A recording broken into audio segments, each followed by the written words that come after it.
Әлихан Бөкейханов өз күшіне сенбеген халық та, адам да ешқашан өмір бәйгесін ала алмайды деген екен. Адамның өзіне сенімсіздігі неден туындайды? Айталық, менің қолымнан еш нәрсе келмейді. Бастаған ісім үнемі нәтижесіз аяқталады. Туа біткен жаман мінезім бар, оны өзгерту қиын.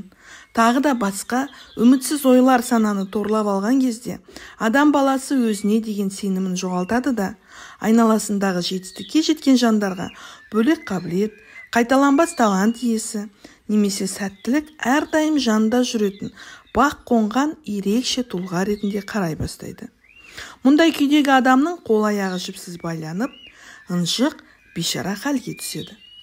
Ендеше, адамның өзіне сенімділік ұялату жолдарын қарастырайық.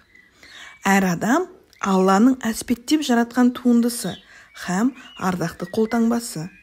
Сөзсіз, біз адам баласын ең керемет бейнеде жараттық деген Құранның осынау аятына назар аударсақ, Алла тағаланың әрбір адамға қабілет қарым бергенін, түрлі қасиет пен мүмкіншіліктер дарытқанын байқаймыз.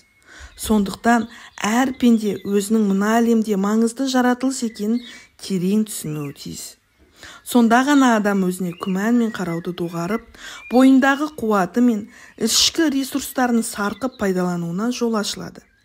Айналасындағы жетістікке жеткен жандар өз сияқты адам екенін ұғынады.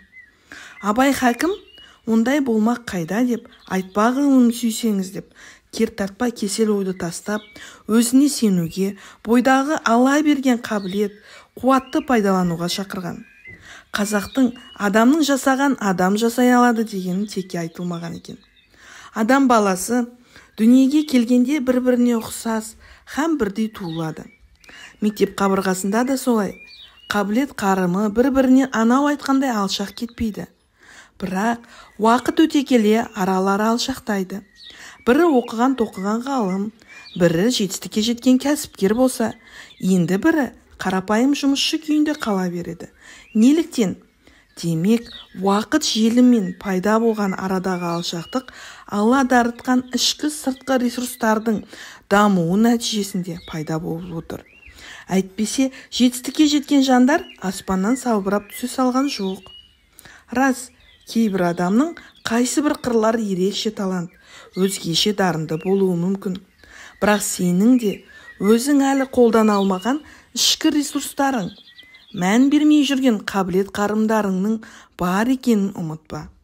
Соларды тауып жетілдіруге ұмтыл, дамытуға әрекеттен. Тіпті өзіңнің кейбір әлсіз қабілеттеріңді үздіксіз еңбек пен арнайы жаттығулар арқасында жетілдіріп алуыңа әбден болады. Сонда сен көштен қалып, ескі жұртта омалып отырмайсың. Ең бастысы, Абай атамыз айтқандай, өзіңе сен, өзіңді алып шығар еңбегің мен ақылың екі жақтап деген.